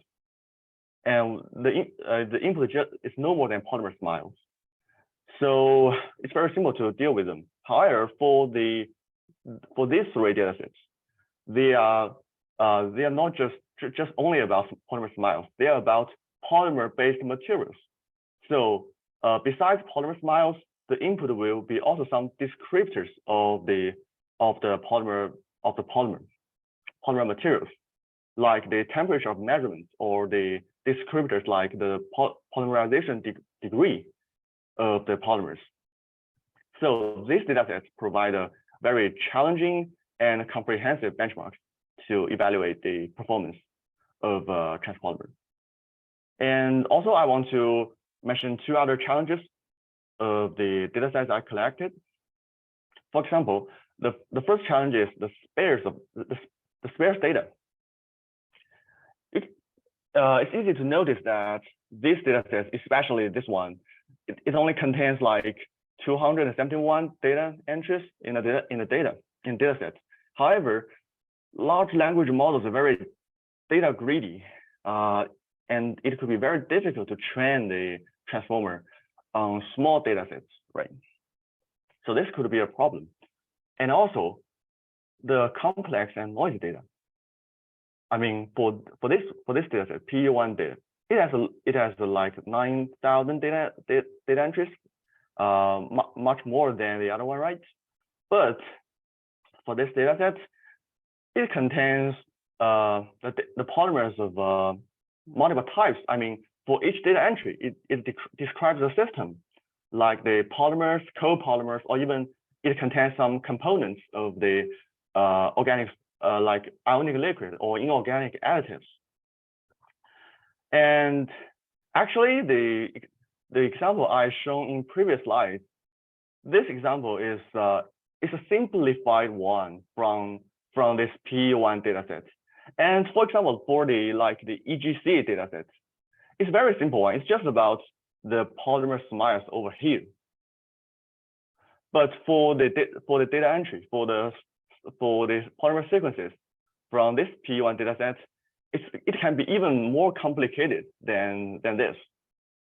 So this can be very hard to train. And also for the baseline models of this dataset, the researchers train the model on the data from the year 2018 and test the data on the test the model on the data from 2019. So this adds to the difficulty of training the model. So these are the other 2 challenges I want to mention about the datasets. And also these figures visualize the length distribution of polymer sequences in each downstream dataset. And like for this one, it has a sequence length of over 400. And for some of the datasets, it only contains like 16, the length is only 16 or over 100. So their distribution of length varies. This can also test how the transformer performs for both the long and short sequences. And now let's go to how we augment our data. And in order to cope with the data scarcity, we will borrow the data augmentation strategy from this research work. And this is a very great work. And in this case, we will remove the canonicalization of the smiles. Well, let me explain this. Usually, we usually play with the canonical smiles in most cases. And this means for one polymer, it just corresponds with one identical representation of the smiles. So each polymer has only one standard representation. But in order to enlarge the data space, in this case, we remove the canonicalization instead, so that more valid smiles representation could be generated. And after removing the canonicalization, we rearrange the atoms in a string and generate new smiles, but they still correspond to the original polymer. So still the same polymer, but different kinds of representations here. And finally, for the generated smiles, we assign them with the same polymer properties as the canonical smiles. And so for here, we talk about the data augmentation strategy for polymers. But what if we have a polymer materials that has multiple polymers, or the polymer is actually a copolymer, which has different types of repeating units, for example, here. So we will talk about the data augmentation in a polymer level. For example, for a copolymer, the data augmentation is implemented separately to the different repeating units. For example, if we have 3 different kinds of repeating units, A, B, C, we will implement the data augmentation separately to them. We produce the A prime, etc. And also, there's a very key property of the copolymer is that the copolymer is not changed if we only change the order of the repeating units in a string representation. So actually, ABC is exactly the same as BCA in a string. And so in this case, we can change the position of the generated smiles, and they are still the same. They all describe the same copolymer in this case. So we can generate even more data. However, if we do not apply constraints on such data augmentation, what will happen is that copolymers with more kinds of repeating units and longer smiles are going to generate far more data than the others. So this will significantly change the original data distribution. And also the computational resources we have are not able to handle so many data. Therefore, the number of generated data will be limited for each task. So we go back to the table I just showed you in the previous slides, and we have augmentation limitations for each downstream data set. And the limitations are considered out of the our computational resources, and in order to not to significantly change the original data distribution. Okay, so then we move to the model architecture. And here, our TransPolymer is made up of transformer encoders, and it adopts a Roberta-like architecture. And the model consists of 6 hidden layers, and each hidden layer contains like 12 attention heads. And the hidden dimension is 768, and the max positional encoding is 514. These parameters are all borrowed from the parameters from the Roberta. And the training of TransPolymer is divided into pre-train and fine-tune. Changwen, can you describe a little bit of the architecture? Some people know transformers, some not. Can you Just describe Okay. what's special about it, Okay. for example, with compared sure. to vision transformer or something like. Mhm. Yeah. Okay, so What's special about this architecture and why you chose it? So something special about this is that we are using a model smaller than the Roberta. Usually, Roberta has 12 hidden layers. For this N here, this means how many hidden layers we have. This is just one hidden layer of the transformer encoder. And usually for the BERT and the Roberta, they will have 12 hidden layers or even more, because they are dealing with NLP tasks. They have a lot of data. They have very long sequences. So they need more, they need more hidden layers to deal with them.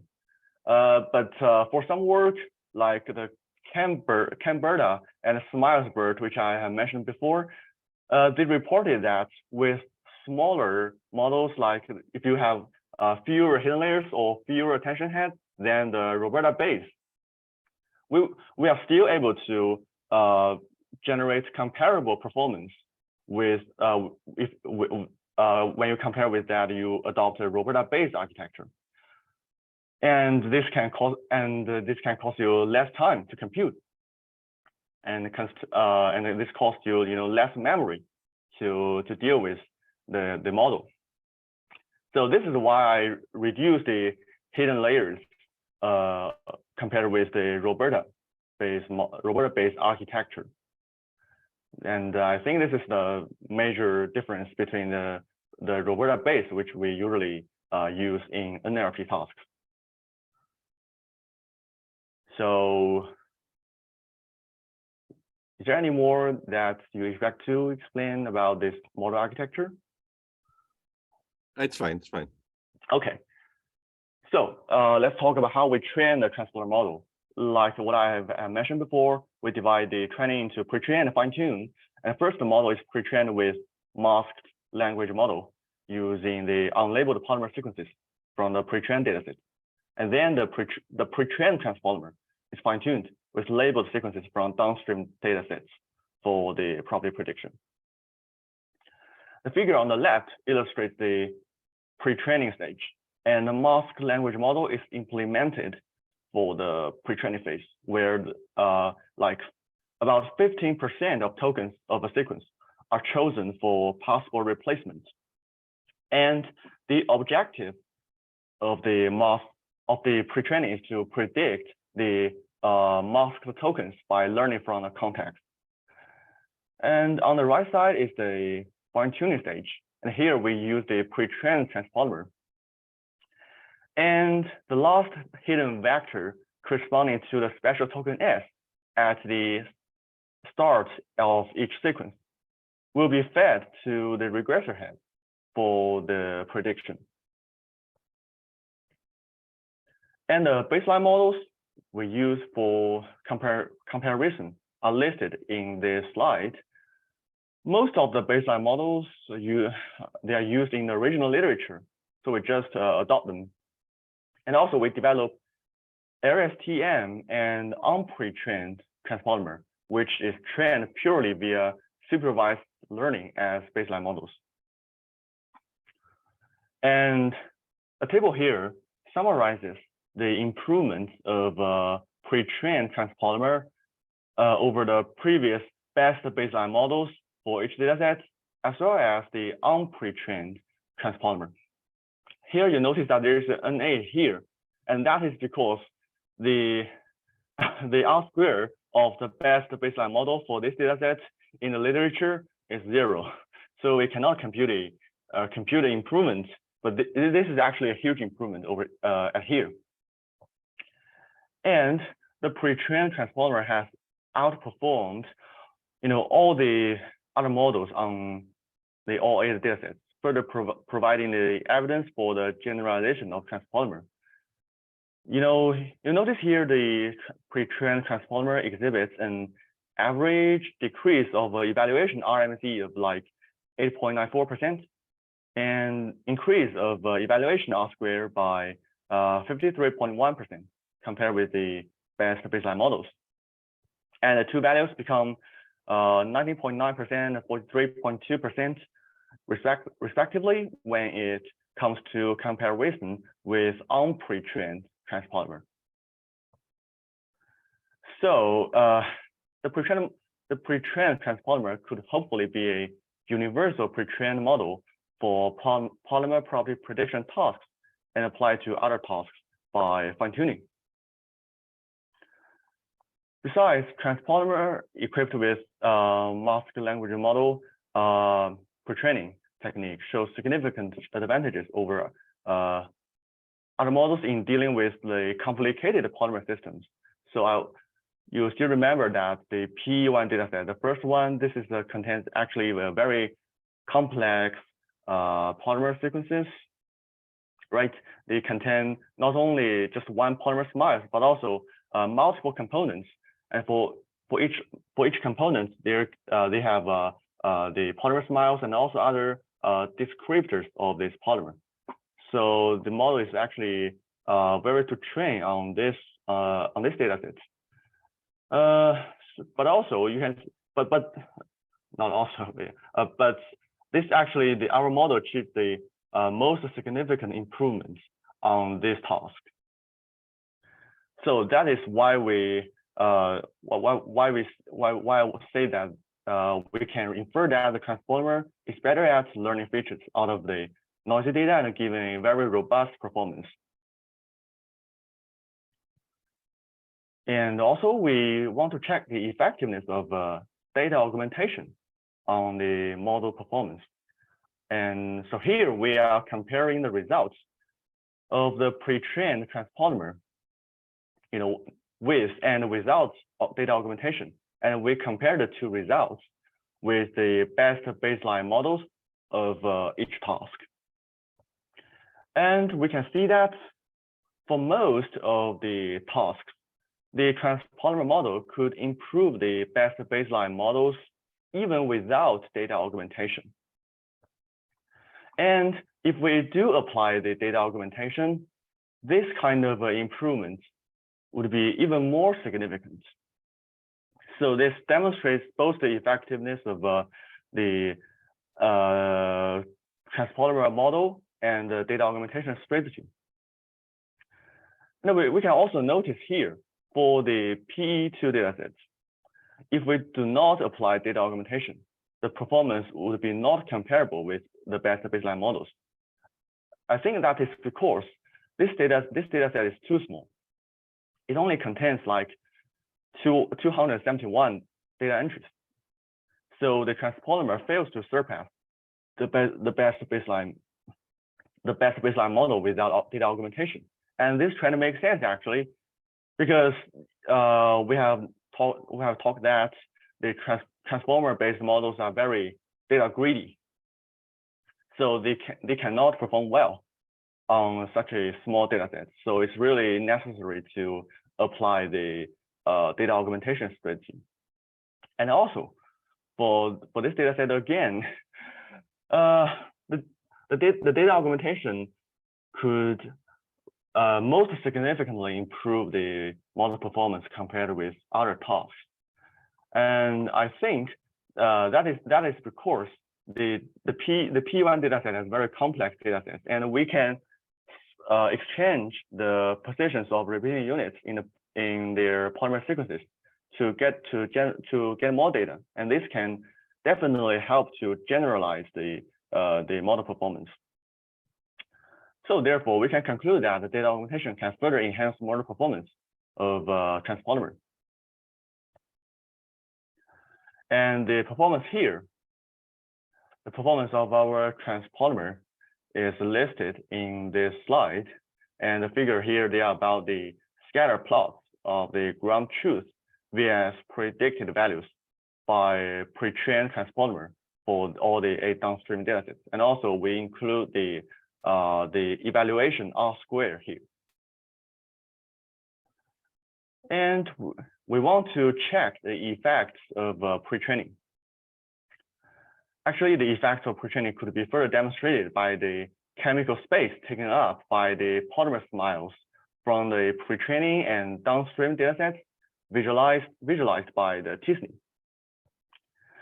here each polymer smiles is converted to the embedding we fed to the TransPolymer model, and we use the OpenTSNE library to create 2D embeddings via the pre-training data, which is in the color gray here. They cover a large data space. We create the 2D space by the pre-training data, and then we map the other downstream data to the same 2D space as the pre-training data points. They are of different colors. And we can tell from the figure that almost every downstream data point lies in the space covered by the pre-training data points. And this indicates the effectiveness of pre-training in better representation learning of TransPolymer, because since all the downstream data points lies in this kind of space, so actually there are already some chemical knowledge which are encoded in the model after pre-training. So pre-training can help to improve the model performance on downstream tasks. And there are something else that I want to demonstrate here. If you notice that the X and C, they show the data points from this data in the color green. They demonstrate they shows a very minor evidence of clustering in this chemical space. And actually, we go back to the plots here for the XD data. For the best baseline models, the R square is 0, and for our model, we improve it to 0.5. So I think the reason is since the data points here, they are really separated apart. These show minor evidence of clustering. So the other models are very likely to struggle on this data set because they do not have a pre-training stage. But in this case, our TransPolymer model could learn the reasonable representation from the pre-training and the fine-tuning. Meanwhile, for other data sets that they show evidence of clustering in the chemical space, other baseline models can still obtain reasonable results, but our TransPolymer achieves better results. Hence, we can tell from the TSNE visualization figure that almost every downstream data point lies in the space covered by pre-trained data points, and our TransPolymer improves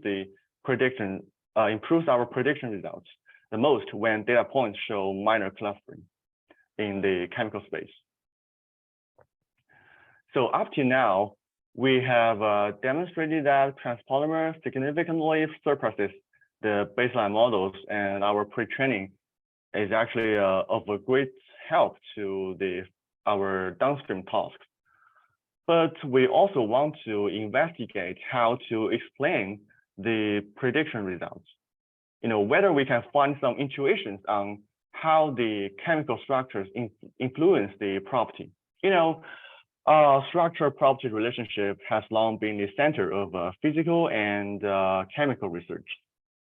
And in this case, attention mechanism could be of great help for us because the attention reflects how the tokens pay attention to the other tokens. In other words, how important are the tokens correlated with each other. And a lot of research has been developed to investigate the attention explainability. For example, this work, Bert Weiss, I have shown this figure in the previous slides. It's nicely visualized how the tokens correlate with each other. So we are going to do the similar thing here. We are going to try to visualize the attention scores and check whether they correspond to some chemical knowledge that we know. Okay, so to make the example straightforward, we investigate a very simple polymer, which is polyethylene oxide. The abbreviation for it is PEO, and the structure is here, and below is the string representation of PEO.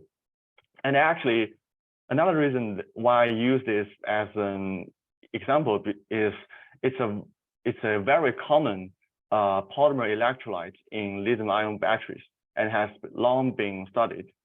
Okay, so the figure here shows the attention scores from the first hidden layer of our TransPolymer model. So we can notice that the high attention scores usually takes place around the diagonal. So this means the tokens are paying more attention to the tokens in their neighborhood. And this trend actually makes sense because the nearby tokens in polymer smiles usually represent atoms bonded to each other in the polymer. And atoms are most significantly affected by their local environments. So in this case, the carbon here is most significantly affected by the C in the left and the oxygen on the right. So therefore, the first hidden layer, which is the closest layer to inputs, could capture such chemical information. However, for the same polymer here, the attention scores from the last hidden layer tend to be more uniform. It's a very sharp contrast with the attention from the first hidden layer. And we cannot tell a interpretable pattern out of the attention scores visualized here. Actually, this phenomenon has already been observed in previous work. Researchers discovered that the embeddings of tokens would become contextualized for deeper hidden layers and might carry similar information. So basically, to encode the chemical information, the attention from the first hidden layer is more useful. But we are not content with just finding that atoms paying attention to other atoms in the neighborhood, right? We want to investigate, the impacts of the different parts of polymers on their properties, on their prediction results of their properties. So in order to achieve this, we visualize the attention scores between the first special token S and other tokens in each hidden layer, because the embeddings correspond to this special token S is the one that fed to the regressor and is responsible for the final prediction results. And here the figure, you can see that we have the visualization from all the 12 attention heads, and in each attention head. For example, the first row of this is the attention scores between the special token S and the attention scores between the S and all the other tokens in the sequence in the first layer of our TransPolymer model. Since we have 6 hidden layers in total in our TransPolymer model, so we have the visualization results with 6 rows here. And we are looking at the figure here to try to find that whether the attention scores could tell us that the TransPolymer model is focusing on some certain token. Let's use this example because it's a real polymer electrolyte. It is based on the PEO I introduced in the previous slide. It's a blend of polymers, and it's also a very common polymer electrolyte. And besides the polymer smiles, we also have like some ions used in this polymer electrolyte, and also other descriptors like the component ratios, like the molecular weights and the structure, etc. And we tell from the figure that actually the attention scores are from some certain tokens which are marked in red. They are the star signs which correspond to the polymerization points. Like they have very high attention scores on the glass transition temperature. This -23 stands for the glass transition temperature of the polymer. And actually, from the previous research, we know that glass transition temperature usually plays a very important role in determining the conductivity of the polymer electrolytes. So actually, the fine-tuned TransPolymer could understand some of the influential parts on properties in this polymer sequence. So far, we talked about the attention visualization, and we do find something.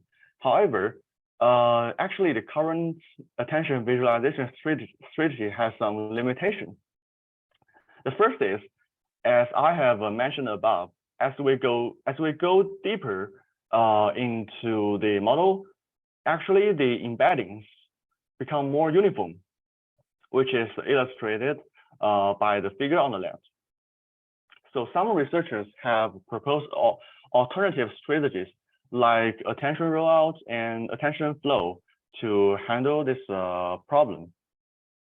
And also, another point is, it is widely argued that the attention weights cannot fully depict the relationship between tokens and the prediction results, because a high attention score does not necessarily guarantee that the pair of tokens is important to the prediction results.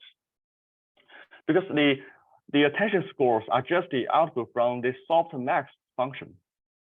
It only uses Q and T. So this only reflects how the pair of tokens correlated with each other. But actually, the one which is responsible for the final prediction results is the embedding of the special token. And the embedding also has something to do with the value matrices, which is not concluded in the attention scores visualized. So this, in order to cope with this, some other researchers provide like some mechanisms like self-attention attribution to deal with this. You know, this kind of these two for this improvement and this improvement, they are still very highly controversial. They are not widely accepted, and this is not the main focus of our work. So we actually didn't implement these improvements, and I just talk about it a little bit for your information. And if you are interested, you can read more about them. And actually, we are trying to implement this more fantastic attention extendability things in our future work. So in conclusion, we propose TransPolymer, a transformer-based model with master language modeling pre-training for the accurate and efficient polymer property prediction. And we design a tokenization strategy with chemical awareness to cope with the polymer sequences. And data augmentation is implemented to enlarge the available data for representation learning. And for training our model, TransPolymer is pre-trained on unlabeled data and then fine-tuned on downstream tasks. And we surpass other baseline models significantly. And T-SNE visualization illustrates the effectiveness of our pre-training, and attention visualization shows the efficacy of attention mechanism for some chemical knowledge learning. And that's all for my presentation, and thank you for your attention. And I'd like to, I'm welcome to any, questions and comments. Thank you very much. Thank you. Let's have some questions for the speaker.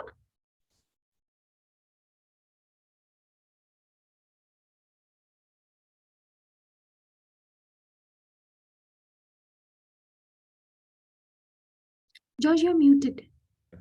About the data augmentation techniques, did you try different types of data augmentation? Like I didn't see like fixed match or flex match or this type of more modern. You mean different types of data augmentation? So yeah. You mean other strategies other than this one? Fixed match in particular, which is a state of the art. For example, in CFAR, you only need four data per class with fixed match. So yeah, why we use this because of the sparseness of the data that you mentioned, and I thought fixed match is probably the best at this point. Okay, yeah. So thank you for the question. And actually, why I use this data augmentation strategy is because this is actually a widely used idea. Widely used idea of generating more smiles, to generate the smiles for polymers and molecules. So even if I didn't read this paper, I would do the same similar things to augment data. So if you ask whether I try some other data augmentation strategies, I think maybe we can think of whether there are other strategies. But I think there may not be a better one in terms of generating smiles than this strategy that we take up. I mean, here you are basically the previous speaker was trying to canonicalize. We are doing the reverse thing. Yes, but because if we keep the canonicalization, we cannot produce more smiles, because actually you can see that for those generated smiles, they actually describe the same polymer as the canonical one. So actually, for the data augmentation, we are not generating new polymers. What we actually do is generating other representations, but it is still the same polymer. So I think that is why we seem to do the reverse things. The previous speaker is adding the canonicalization, and I'm removing the canonicalization. Yeah. But you're still confined with the same structure. You're not going to discover any structure, because that's why I thought you're the aim, and you're right. That's the ultimate goal also in metals and high entropy alloys, structure and property, right? And how do you go beyond what you know to actually discover something, not to verify what you have? So how could you go to a sort of a new structures and new properties if you don't allow a richer data augmentation space? Well, if we come up with a new structure, I mean, new polymers or new structures, then the properties of that polymer would be, very different from what we have in our training data sets. And then, in order to get that value, I think the only way is to push the input to the model and get the outputs. Because if you just only a slight change to the polymer structure may result in a very different polymer properties. This happens a lot in polymers. So I think the best way is still to generate polymer smiles which still describe the same polymer structure. And in order to fit with other polymer structures, I think since we have our pre-training models, so we can easily get the very accurate prediction results by just simply fine-tune the pre-trained model. Okay, thank you. Yeah, thank you for the question.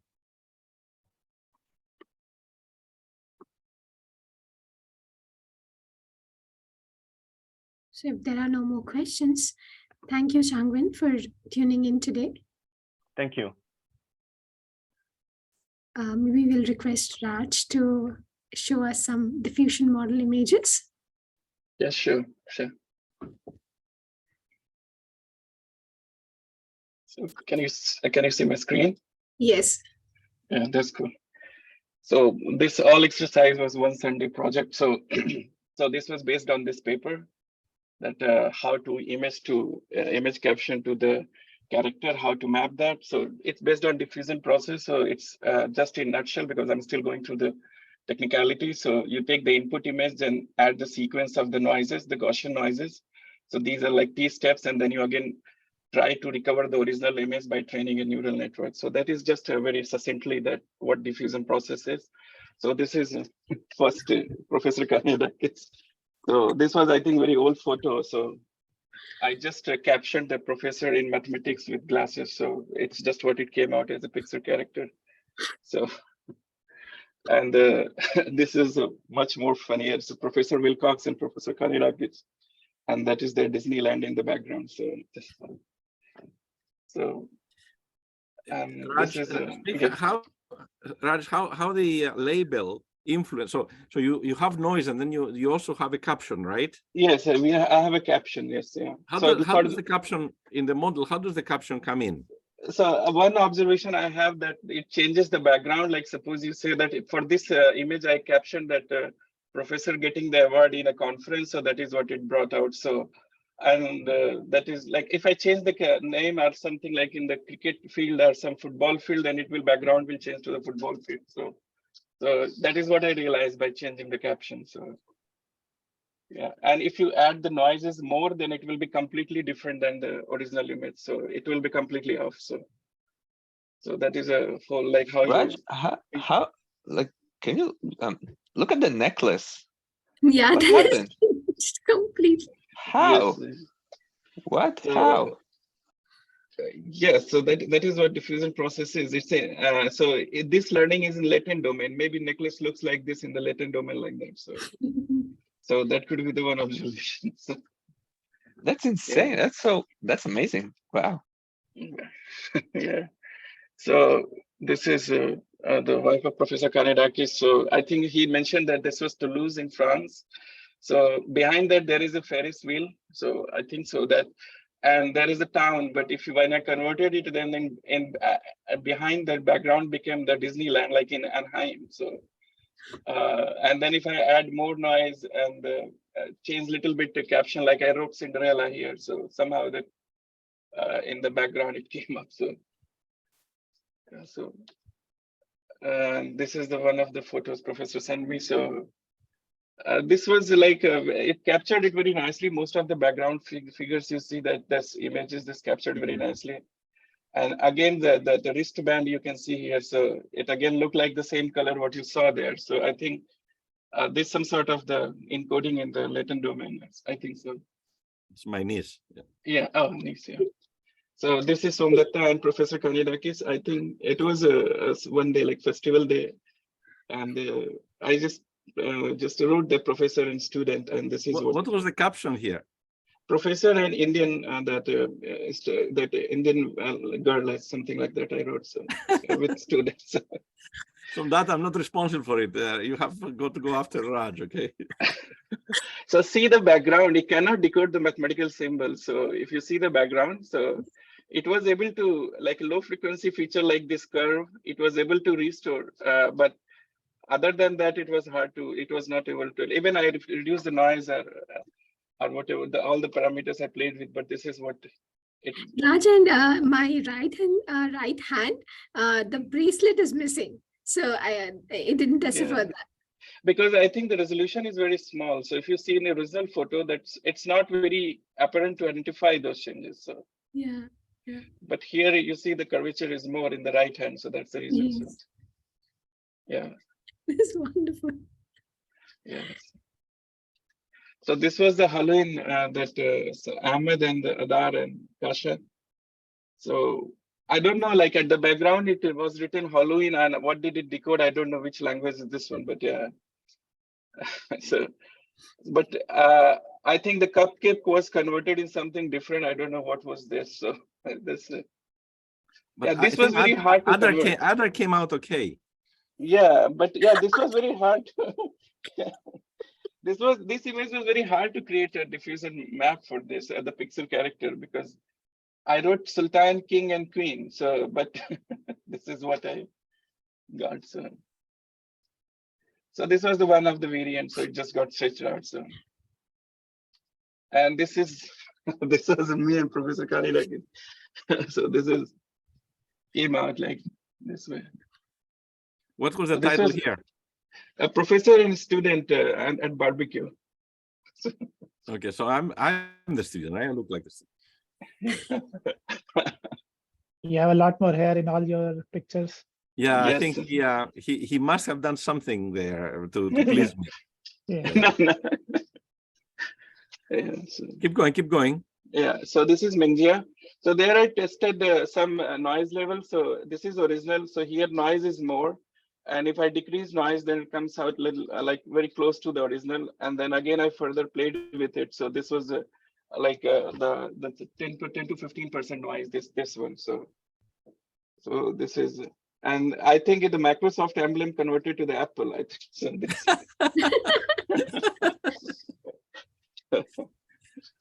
yeah, I just tested a couple of more, like how does it look like. So if I add a lot of noise and change the caption a little bit, there, so just to font this, and this all background is, this is the no way relevant to the original image, but it is effect of noise, like it is not able to reverse this map to the original image. So that is it. That was one Sunday project. So that's it. So I don't have much to share. I hope Menja is not watching. Menja is not watching. Yeah. So in Menja's image also, Raj, you would see the mathematical symbols are missing. It's only the images and the lines. Yeah. Because so when you reduce the noise level to substantial, like 10%, this you can still recover the background. But if noise level is very high, you see this becomes like a maze, actually, some sort of. So, yeah. So those of you who want to create Pixar stars of your family, Raj has the software. Yes. But it takes, how long does it take to run one image? So on DGX box, I think for one image, it takes around 8 minutes. So yeah. Okay. But creating the portrait like this, it takes like half an hour, because it has to do many many combination and permutation here. So okay. Yeah. So back to you, Samdata. Yeah. So thank you everyone for tuning in today on a holiday, and have a great Thanksgiving, and have a great shopping time, and have a great weekend also. See you all next week. Bye. Thank you.